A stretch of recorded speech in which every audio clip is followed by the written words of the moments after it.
영국에는 런던의 그 택시 드라이버들, 그 사람들에 대해서 굉장히 자랑이 많다고 합니다. 영국의 택시 드라이버들은 아주 정확하기로 세계에 정평이 나 있다고 합니다. 요즘에야 뭐 GPS도 있고 그리고 우버도 있고 하니까 조금 상황이 달라졌을지 모르겠는데, 그 얼마 전에 그 채널 13에서 그 런던의 택시 운전수들을 시험을 보는 광경을 방영한 적이 있습니다. 그걸 보니까 시험이 다른 것이 아니고 뭐냐면 1:1 면접이었습니다. 1:1 면접을 치르는데 시험관이 두 지역의 이름을 딱 댑니다. 그래서 몰든서부터 저기 런던 타워 있는 데까지 가면 어떻게 가느냐 뭐 이런 식으로 두 A 지역에서 B 지역으로 가려는 손님에 대해서 택시를 탔는데 어떤 루트로 가겠느냐, 이게 질문이에요. 그러면 머뭇거리지 말고 바로 답이 나와야 됩니다. 바로 답이 나와야 되고, 또 길을 돌아서 가는 루트를 택했을 때는 여지없이 탈락입니다. 이렇게 엄격한 시험을 거친 런던의 택시 운전수들이기 때문에 런던 시내를 손바닥 들여다보듯이 알고 있습니다. 런던에서는 택시 드라이버들, 그들이 길입니다. 우리가 나아바를 알지도 못하고 허우적대듯이 살고 있는 우리들, 소망도 없이 이 세상에 참담한 길을 걸어가는 우리들에게 예수께서 다가와서 하신 말씀이 나직하게 이렇게 말씀하십니다. 내가 길이다. 내가 진리야. 내가 생명이야. 이러한 도대체 선언을 할 수 있는 분이 누구십니까? 하나님 말씀뿐만이 할 수 있는 이 선언, The Great I Am이라고 그러죠. The Great I Am만이, 그 대신 우리 주님만이 하실 수 있는 이 선언, 나는 길이요 진리요 생명이라는 이 선언에는 과연 어떤 메시지가 담겨 있길래 이게 엄청난 말로 시대를 2000년이 넘도록 가장 중요한 메시지로 우리에게 다가오고 있는가, 오늘 한번 그것을 살펴보기를 원합니다. 오늘 본문은 참 우리 주님께서 예정하신 대로 한평생을 사시고 십자가를 지러 가시기 몇 시간 전의 사건입니다. 그러면서 다락방에서 제자들에게 마지막으로 제자 훈련을, 심혈을 기울이시면서 가르치던 장면이 오늘 장면입니다. 예수님의 가르침이 깊어감에 따라서 제자들은 고개를 갸우뚱했어요. 의아해하고 질문이 터집니다. 예수님은 계속 뭐라고 말씀하시냐면 계속 가신다고 말씀하세요. 그러니까 어디로 가는 것도 떠나는 것도 아니고 그 설명이 아리송하기만 합니다. 그래서 제자들이 어디든 주님 가는 곳이라면은 뒤를 따라가겠다고 하니까 이제는 뭐라고 말씀하시냐면 내가 가는 곳에는 너희가 오지 못하리라 하고 말씀하시면서 도통 알아들을 수 없는 말씀을 하십니다. 그러니까 옆에서 듣고 있던 유대인들이 뭐라고 말하냐면 저가 자결하려는가 하고 추측을 합니다. 의아해한 거예요. 주님께서 계속 가신다고 하니까 이제 다락방에서 마지막 만찬을 나누는 제자들의 마음에 어디로 가시는지는 몰라도 가기는 가시는구나 하며 생각은 하지만 그것이 주님께서 십자가에 달리시는 것을 의미한다는 것을, 그 생각은 아예 생각조차 못하고 있었습니다.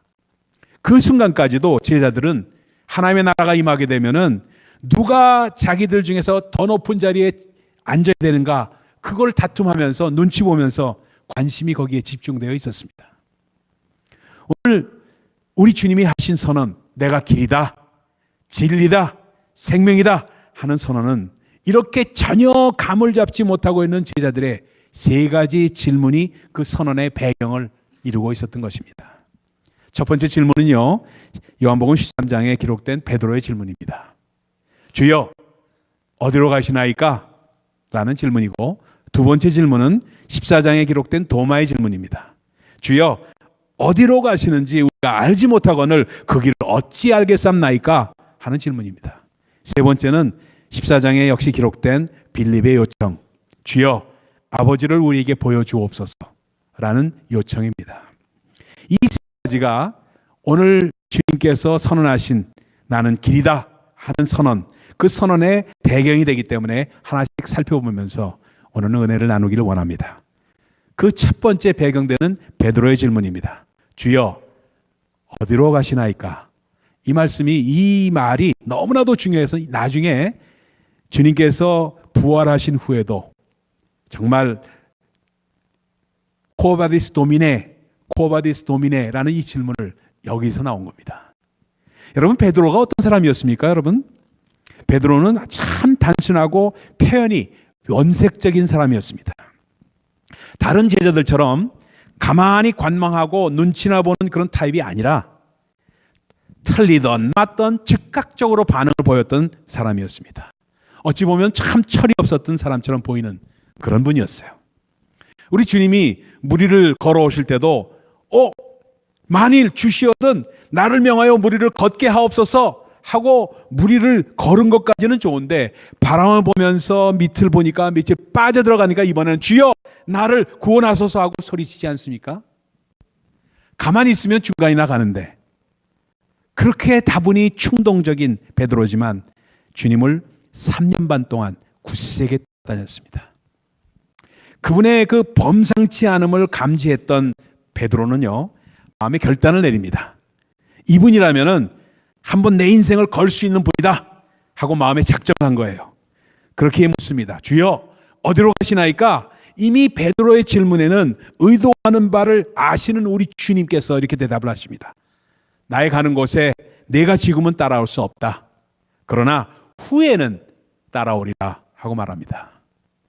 여기에서 주의해 볼 것은 지금은 따라올 수 없으나와 동시에 후에는 따라오리라 하고 지적을 하셨던 겁니다. 베드로는 자신의 결심을 주님 앞에 알립니다. 주여 어찌하여 따를 수 없나이까? 주를 위하여 내 목숨을 버리겠나이다. 여러분, 지금 베드로는요, 자신의 진실된 마음을 얘기하고 있는 것입니다. 주님, 주님이 가시는 곳이라면요, 설사 죽는 곳이라도 제가 따라가겠습니다 하고 엄청난 그러한 고백을 하고 있었습니다. 그때 주님이 대답을 합니다. 말씀을 하시는데 이렇게 말합니다. 네가 나를 위하여 내 목숨을 버리겠느냐? 내가 진실로 내게 이르노니 닭이 울기 전에 내가 3번 나를 부인하리라. 너무 그 유명한 그 말씀이에요. 그래서 우리 주님이 이 말씀은 베드로를 조롱하면서 하시는 말씀이 절대 아닙니다. 우리 주님은요, 베드로를 도와주시기를 원하셨어요. 그렇기 때문에 후에는 나를 따라오리라 하지 않으셨습니까? 우직하고 인간적으로 진실된 베드로를 도와주시기를 원하시는 우리 주님이셨습니다. 여러분, 베드로의 문제가 어디에 있습니까? 그의 문제는 자기 자신을 스스로 잘 알지 못하는 데 있었습니다. 한번 돌이켜 보십시다. 우리 모두는 문제 가운데 살아가면서 문제가 없는 것처럼 자기 자신을 속고 사는 수가 얼마나 많습니까? 마치 이와 같아요. 내가 할 수 없는 일을 할 수 있다고 느끼는 겁니다. 또 어떤 때는 할 수 있는 일을 할 수 없다고 느끼면서 우리는 살아갑니다. 우리 자신이 제대로 알지도 못하면서 그냥 내뱉으며 말을 할 때가 얼마나 자주 있습니까? 그래서 우리의 말에 실수가 많습니다. 실족도 자주 합니다. 그런데 우리 주님은요, 오늘도 우리 한 사람 한 사람의 문제를 아실 뿐만 아니라 그 문제의 해결책을 우리에게 주시길 원하십니다. 이것이 예수께서 역사하시는 길이요 방법입니다. 문제 해결책이 바로 성령님의 도우심에 있다는 것입니다. 힘으로도 안 되고 능으로도 안 되고 오직 여호와의 신으로 말미암는다는 구약의 예언이 그대로 실현되는 장면입니다. 베드로의 경우를 보십시오, 여러분. 지금 현재 목숨을 버리며 따르겠다고 하지만 실제 예수께서 잡혀가자 가야바의 집들에서 예수를 저주까지 하면서 부인하지 않습니까? 주님의 말씀 그대로입니다. 그러나 나중에 그가 성령을 받은 후에는 스스로 어떻게 됩니까? 십자가를 거꾸로 지고 죽지 않습니까? 이렇게 목숨을 버리며 주님을 따르겠다는 자신의 그 말이 실현이 되는 것을 우리는 성경을 통해서 보게 됩니다. 지금 주님을 따라갈 수 없는 베드로에게 성령을 주심으로 말미암아 그 자신의 결단을 실현 가능하게끔 도와주시는 주님, 이것이 주님께서 역사하시는 길이라는 것입니다. 여러분, 우리 사람들이 아담과 하와가 범죄한 이후에 타락한 자기의 실상, 나약한 자기의 실상을 적나라하게 보게 하시고 예비하신 가죽옷을 입혀주신 것처럼 우리 인간의 나약한 실상을 깨닫게 해주시고 하나님의 영으로 말미암아 우리가 소원했지만 할 수 없었던 일을 가능케 하시는 하나님, 그래서 주님은 자신을 길이라고 소개하고 있는 것입니다. 여러분, 요한복음 전체는 말입니다, 예수님이 길이 되셔서 우리들이 성령을 받을 때 그때야 비로소 하나님과 우리의 자녀 관계가 이루어지고 하나님의 자녀로서의 권세가 회복되는데 초점이 맞춰져 있는 책이 바로 요한복음입니다. 그래서 우리 주님은 공생애를 사는 동안에 믿고 따르는 사람들에게 자신의 몸을 의탁하지는 않으셨습니다. 왜 그렇습니까? 친히 사람들 속에 있는 것들을 아시기 때문이었다고 요한복음 2장 25절에는 기록을 하고 있습니다. 우리 주님의 메시지가 뭡니까? 이 얘기예요. 아직 내가 너희들에게 내 몸을 맡길 때가 이르지 않았다. 너희들에게는 내가 필요하다. 너희가 모든 일을 너희들 생각대로 할 수 있을 것이라고 생각하지만 너희가 나를 따르겠다고 작정하는 일조차도 성령의 도우심이 없이는 온전하게 이루어지지 않는다. 성령으로 말미암아 하나님의 자녀가 되는 길은 오직 나로 말미암는다. 예수, 내가 바로 그 길이다. 이 말씀입니다.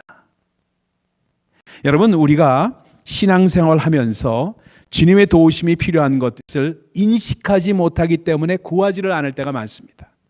주님이 주신 해결책이 아니면은 다른 도리가 없다는 것, 그것이 우리의 실상인데 그것을 우리가 깨닫지 못하니까 이런 일 저런 일을 하면서 또는 환경을 통해서 또는 때로 아프지만 사랑의 매를 들으셔서 우리로 하여금 깨닫게 하시고 마침내 주님의 도우심을 구하게 하시게끔 또 응답해 주시는 그 예수님의 방법이 바로 그것입니다. 그렇기 때문에 내가 곧 길이요 진리요 생명이라고 선포하신 것입니다. 깊이 있게 우리가 받아들이면은 이 말씀이 어떤 말씀, 어떤 배경으로 나온 말씀이구나 하는 것을 알 수가 있습니다. 두 번째 배경되는 질문입니다. 두 번째 배경은 도마의 질문입니다. 주여, 어디로 가시는지 우리가 알지 못하거늘 그 길을 어찌 알겠삼나이까? 그 말입니다. 우리가 도마는 의심 많은 도마로 알고 있습니다. 주님의 옆구리에 손가락을 넣은 도마라고 해서 우리는 그를 경시할 때가 있습니다. 그러나 오늘 우리는 도마가 진실된 사람을 깨달아야 합니다. 여러분, 실제로 도마가 자기 자신에게 진실했던 사람이었다는 사실을 우리가 꼭 기억을 하십시다. 믿음이 없으면서 믿는 척하고요, 하는 사람과 또 믿지 않으면서도 믿는 것으로 쳐주고 지나가는 사람들과는 달랐던 것이 도마였습니다. 요즘 말로 이 말이에요. 도마가 했던 의심은 바로 뭐예요? Reasonable doubt, 합리적인 의심이었습니다. 의심을 했던 사람이 의심 많은 도마, Doubting Thomas였습니다. 우리가 우리 자신에게 진실되면요, 신앙 자세에서 다음과 같은 두 가지 태도가 나옵니다. 첫 번째 태도는 이런 태도입니다. 믿음이 없기에 그냥 좌절해버리고 마는 그런 유형의 사람들이 첫 번째 유형입니다. 그들은 그냥 포기해버립니다. 까짓것 하면서 그냥 표류하며 살아버리고 맙니다. 부정적인 자세의 삶입니다. 믿음이 없이 사는 거예요. 안타깝지만 저주받은 사람의 삶입니다. 그런데 두 번째 유형은요, 믿음이 없기에 믿음이 생기지 않기에 주님의 옆구리에 손가락을 넣어보기까지 해서라도 믿으려고 하는 삶의 유형입니다. 바로 도마의 유형입니다. 비록 믿음은 없지만 긍정적이고 적극적인 자세입니다. 물론 주님의 말씀처럼 그렇게 해보지 않더라도 믿는 사람, 그렇게 보지 않더라도 믿는 사람, 그 사람이 가장 복된 사람인 건 틀림없습니다. 그러나 의심이 되니까, 안 믿어지니까 확인하면서 믿어보려고 하는 사람, 최선은 아니지만 자선입니다. 간증하면서 복음을 증거하는 사람들의 말씀을 듣고 아직은 내가 안 믿어지지만 나도 한번 만나보리라 진실되게 작정하고 주님 앞에 나와서 기도하는 사람, 도마같이 긍정적인 사람입니다. 진실되게 주님 앞에 나와서 기도하면은 하나님께서 우리의 소원을 들어주십니다. 환상을 보지 않고 믿는 사람이 복된 사람이지만 뭐라도 좀 보면 믿겠다고 매달리는 사람, 주님께서 필요하시면은 보게 해주십니다. 그 사람에게 합당한 가장 적합한 체험을 주시는 것입니다. 어떤 분이 이런 간증을 했어요. 참 우스운 간증이었습니다만, 예수를 처음 믿는데 옆에서 같이 믿게 된 사람이 와가지고 환상 봤다고 막 자랑을 하더라는 겁니다. 흰 옷자락을 보았다고 하면서 자랑하는데 괜히 속이 상하더래요. 삐뚤어지더래요. 저랑 나랑 같이 믿었는데 나는 아무것도 못 봤는데 혼자 봤더니 기분이 지가 얼마나 이러면서 좀 삐죽삐죽했다는 거예요. 그래서 하루는 기도할 때 아예 하나님 앞에 이렇게 기도를 했답니다. 아버지, 누구는 보여주시고 했는데 저는 뭡니까? 저는 뭐 사생합니까? 환상커녕 뭐 그림자도 못 봤으니 이게 뭐 어떻게 돼? 저도 뭔가 좀 봐야 되지 않겠습니까? 하고 기도를 했다는 거예요. 한참을 기도하는데 갑자기 뭔가 느껴지면서 마음속 깊이 음성을 들리는 것 같은데 뭐 특별한 음성은 아닌데 손을 들라고 하더랍니다. 마음 가운데 그렇게 떠오른 거예요. 그래서 손을 든 겁니다. 들었더니 들었던 두 손이 말입니다. 실타래처럼 이렇게 저절로 돌아가더래요. 이렇게. 그냥 가만히 있는데 이렇게 돌아가더라는 거예요. 여러분, 이 돌아가는 손 이게 무슨 소용이 있어요? 이게 뭐 돌려서 뭐 하는 거예요? 아무것도 아니잖아요. 이거 그냥 도는 거예요. 근데 그것 해봐야 무슨 유익이 있습니까? 아무 유익이 없어요. 그런데 우리 주님은 그렇게라도 해서 이 자매에게 보여주신 거예요. 아무것도 아니에요. 아무것도 아니에요. 근데 그것 때문에 너무 감사했다고 눈물을 줄줄 흘리면서 간증하는 거예요. 웃기는 얘기죠, 한마디로. 근데 우리 하나님께서는 그 자매에게 꼭 필요하기 때문에 그런 체험을 주신 건 아닙니까? 힘으로도 안 되고 능으로도 안 되고 오직 여호와의 신으로 말미암는다. 이 조그만 사건을 통해서 그 자매님의 믿음이 더욱 깊어진 것입니다. 그런데 실제로 이런 것이 없어도 철저히 믿는 사람, 그 사람이 더욱 복되다고 우리 주님은 말씀하십니다. 이건 틀림없어요. 그런 체험 없어도 난 믿습니다 하면서 하면 틀림없어요. 근데 여기서 도마가 한 가지 오해한 것이 있습니다. 아버지 집이라고 우리 주님이 말씀하시니까 이곳을 지상에 있는 어떤 곳이라고 생각을 한 것입니다. 아버지 집과 하나님의 나라는 다릅니다, 여러분. 하나님의 나라는 하나님의 임재가 계시고 그분의 통치가 있는 곳이면은 어디든지 하나님의 나라입니다. 우리 교회에서 하나님의 나라가 이루어지는 거예요. 여러분의 가정에서도 하나님의 통치가 이루어지면 하나님의 나라입니다. 그렇죠? 그래서 우리 마음속에서 하나님의 나라가 이루어지고 가정과 교회에서도 이루어지는 것입니다. 그런데 지금 우리 주님이 말씀하시고 계신 아버지 집은 지상에 있는 어떤 것이 아니었습니다. 죽음의 세계를 뛰어넘은 것, 3차원의 세계가 아니라 4차원, 5차원 이상의 세계를 말씀하고 있습니다. 그곳에 가는 길은 예수밖에 없다는 거예요. 그렇게 설명하고 계세요. 그래서 나로 말미암지 않고는 아버지께로 올 자가 없느니라 하고 대답을 하시는 겁니다. 요즘 말로 뭐라고 그래요? 넘사벽? 그런 말 들어보셨는지 몰라요? 넘을 수 없는 4차원의 벽이라고 뭐 들어보셨는지 몰라. 네, 넘사벽이라면 절 보고 넘사벽이라고 그래요. 네, 하여튼 그렇죠? 넘사벽. 그러니까 도대체 예수 그리스도로 말미암지 않고는 갈 수가 없는 fourth, fifth, sixth dimension, 이런 표현이 바로 우리 주님께서 말씀하신 아버지 집입니다. 그러니까 예수만 믿으면은 자동적으로 아버지 집으로 가게 되어 있다는 말씀을 우리 주님께서는 하고 계신 것입니다. 세 번째 마지막 배경 한번 보십시다. 세 번째 배경은 아버지를 우리에게 보여주시옵소서 한 빌립의 요청이었습니다. 빌립은 어떤 사람이었나? 빌립은 참 신중한 사람이었습니다. 그가 한 요청이 뭐냐 하면은 우리 모든 인류가 갖고 있는 공통적인 소원이기도 합니다. 여기에 우리 주님께서 9절에 답을 하십니다. 빌립아, 내가 이렇게 오래 너희와 함께 있으되 네가 나를 알지 못하느냐?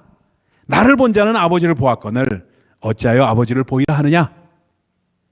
여러분, 우리는 살아가면서요, 얼마나 잘못된 질문을 나 자신에게 또는 남에게 하면서 살아가는지 모릅니다. 여러분 잘 아시는 소크라테스라는 분이 이런 말 했죠. 뭐라고 그랬어요? 현명한 사람은 모든 답을 가진 사람이 아니다. 현명한 사람은 올바른 질문을 가지고 있는 사람이다. 그렇죠?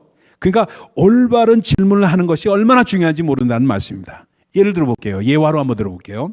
어떤 마을에 새로 이사 온 두 사람이 있었습니다. 두 사람이 근데 거기 마을에 노인이 한 분 계세요. 그래서 마을의 그 노인장에게 이제 가서 한 사람이 묻는데, 노인장, 이 마을은 어떤 곳입니까? 물었습니다.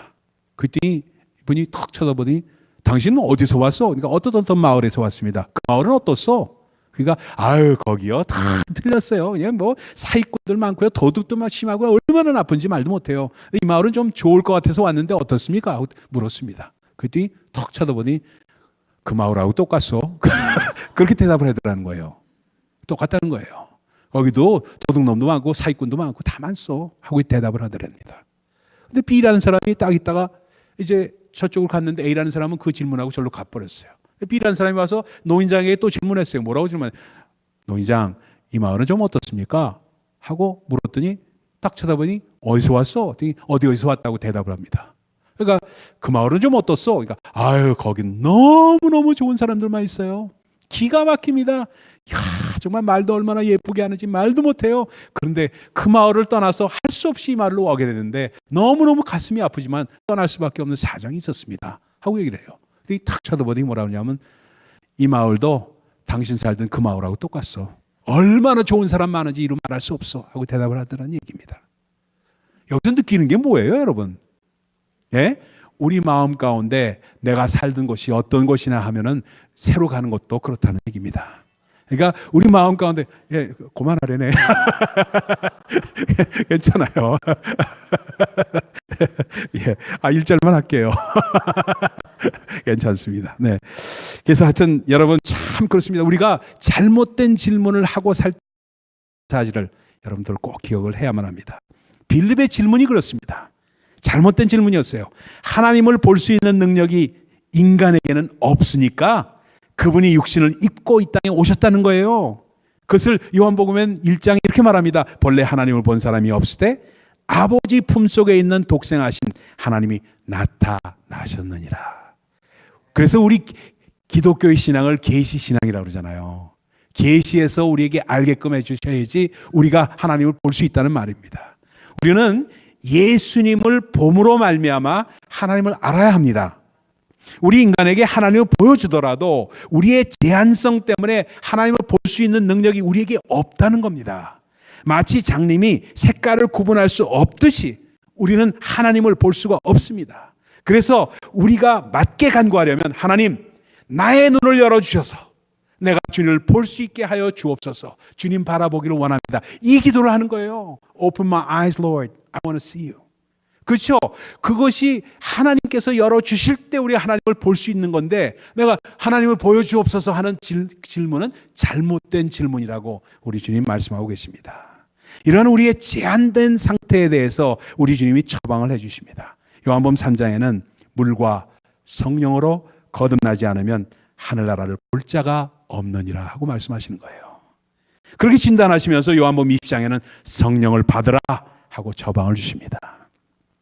여러분 우리가 성령으로 거듭나게 되면은 예수가 믿어지는 저절로 믿어지는 역사가 옵니다. 지금 이 시간에도 예수가 믿어지지 않는 사람은 하나님의 형상을 볼 수 있고 들을 수 있는 눈과 귀를 뜨게 해주실 것을 구해야 합니다.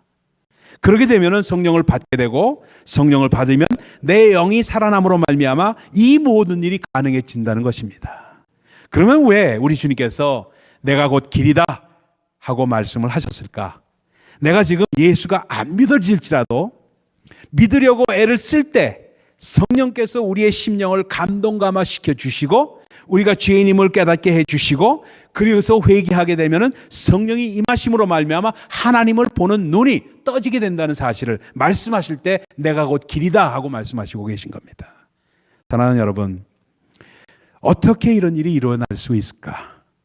인간적으로 보면은 참으로 미련해 보여도 그래 한번 내가 믿어보지 하고 마음에 작정을 하고 주님 앞에 우리가 나올 때 하나님께서 그 사람을 구원하시기를 기뻐하시고 우리에게 성령을 주시겠다는 약속이십니다.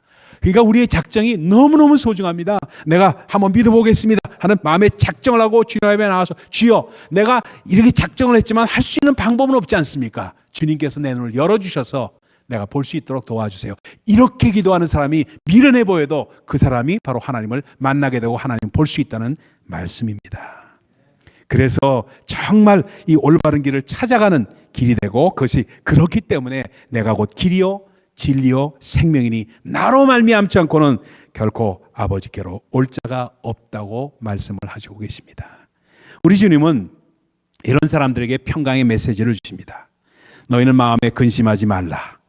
하나님을 믿으니 또 나를 믿으라. 가서 너희를 위하여 처소를 예비하면 내가 다시 와서 너희를 내게로 영접하여 나 있는 곳에 너희도 있게 하리라. 여러분, 이 길이요, 우리에게는 낯설은 길이 되지 않게 하기 위해서 우리 주님이 이 길을 먼저 가신 겁니다. 그래서 저는 목사로서 여러분을 선교여행을 모시고 가더라도 제가 먼저 가보지 않은 곳은 여러분들을 모시고 가는 걸 꺼려해요.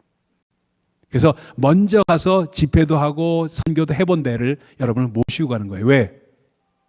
제가 그렇게 해야지 제 마음 가운데 주님께서 하셨던 일을 제가 조금이라도 이 땅에서 하지 않을까 하는 생각을 하고 있기 때문에 그렇습니다. 부활의 능력을 가지신 우리 주님이 죽음이라는 두꺼워 두려운 장애를 깨버리시고 그 길을 뚫으신 것입니다.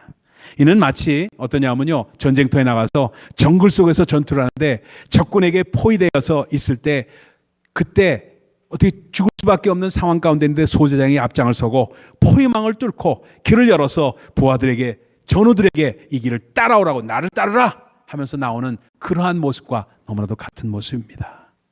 우리를 위한 처소가 예비되면은 돌아오신다는 주님, 공사가 완료되면은 오신다는 주님, 그분이 우리의 거할 처소를 예비하신다기에 이 세상에서 우리가 살면서 피곤하더라도 소망을 가질 수가 있습니다. 주님을 만나 뵙는 소망이 가득한 사람은 이 세상에 살면서도 하늘나라의 권세를 가진 사람 아닙니까?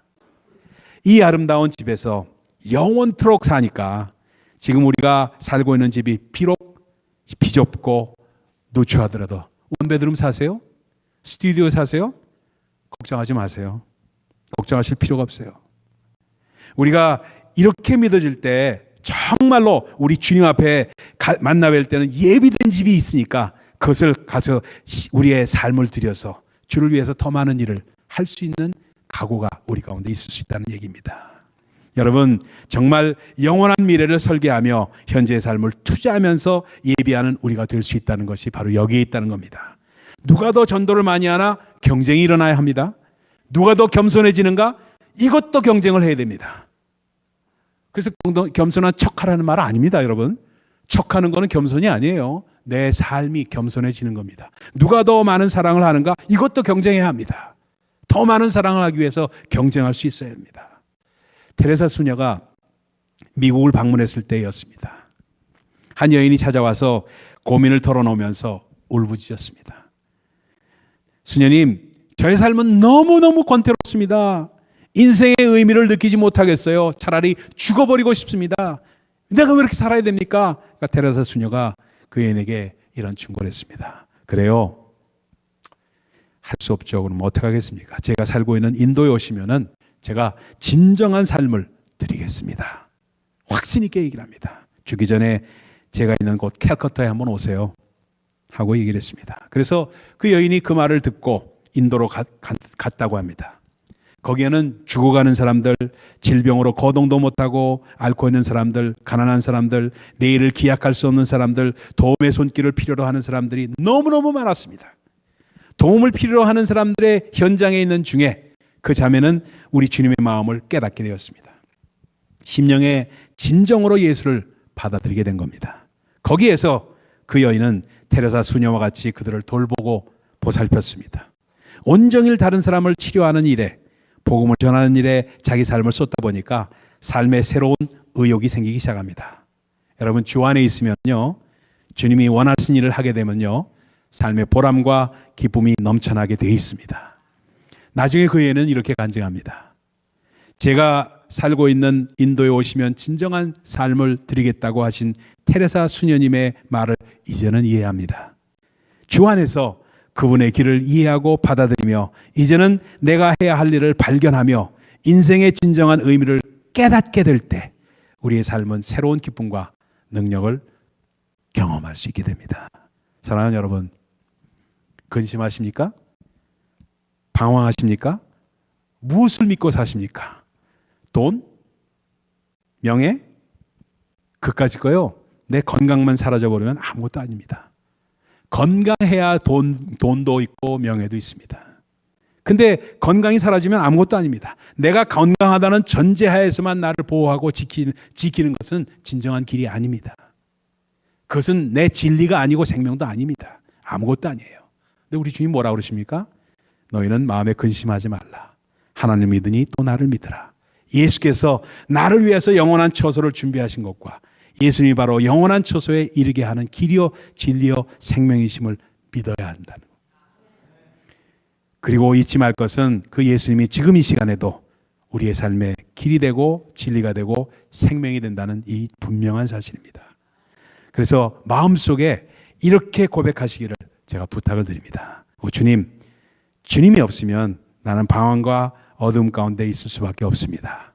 주님이 아니었다면 나는 생명을 얻을 수도 없었습니다. 주님이 나와 함께 하시오니 이제 실망하지 않겠습니다.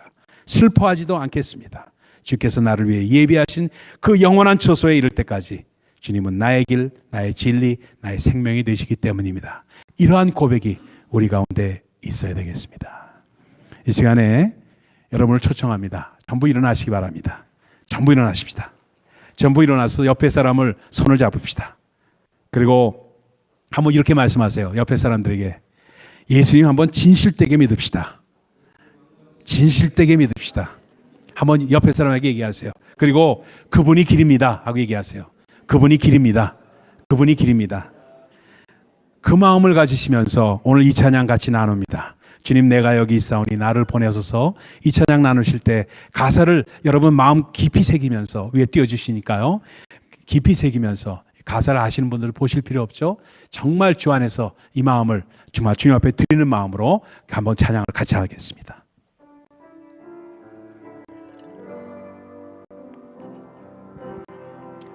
주님 내가 여기 있사오니 나를 보내소서. 나의 맘 나의 몸 주께 드리오니 주 받으옵소서. 주님 내가 여기 있사오니 나를 써주소서. 가진 것 모두 다 주께 드리오니 주 받으오. 우리 두 손 들고 찬양합시다. 할렐루야로 찬양합니다. 할렐루야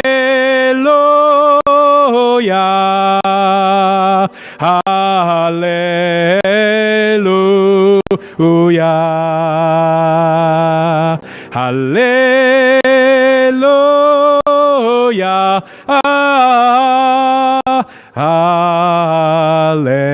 한 번만 더 찬양합니다. 주님 내가 여기 있사오니 주님 내가 여기 있사오니 나를